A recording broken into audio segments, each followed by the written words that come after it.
L'âme peut reconnaître, apprécier, comprendre et saisir toutes les choses de ce monde, dans la mesure de sa capacité naturelle, ou acquise, ou développée. Tout cela peut s'arrêter là et y rester, ou bien cela peut être élevé sur une base plus haute et dirigé de manière à être transformé en valeur spirituelle, qui est éternelle et devenir entièrement utile parce que vivant, ou bien ce sera rejeté.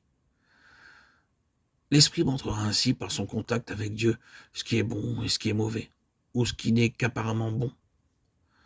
L'âme ne saurait distinguer cela par elle-même.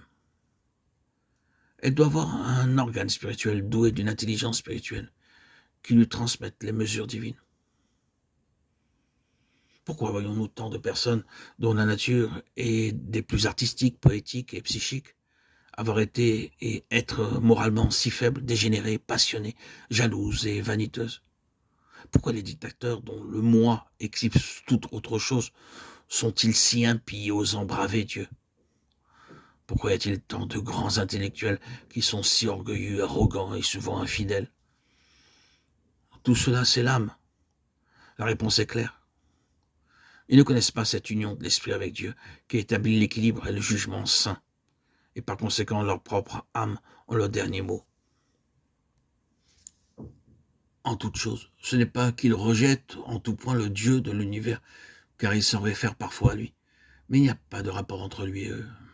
Il n'a pour eux aucun but moral et pratique. Nous nous en tenons à cela, pour le moment. Une distinction a été faite par un certain auteur entre l'homme naturel et le vieil homme. Il est dit là que le vieil homme est totalement dépravé, sans un seul trait qui soit de Dieu, mais que l'homme naturel porte des traces de ce qui est de Dieu, c'est-à-dire une affection naturelle, de l'amabilité et souvent une grande mesure de vérité et de droiture dans ses rapports avec ses semblables.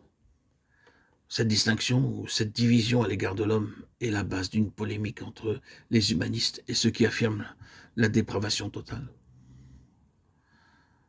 Ce que nous avons souligné dans ce que nous écrivons ici, c'est que tandis que l'âme n'est pas nécessairement mauvaise en tant que partie de l'être humain, il y a en elle deux choses qui la placent complètement en dehors du domaine humaniste, du propre salut ou du mérite personnel devant Dieu.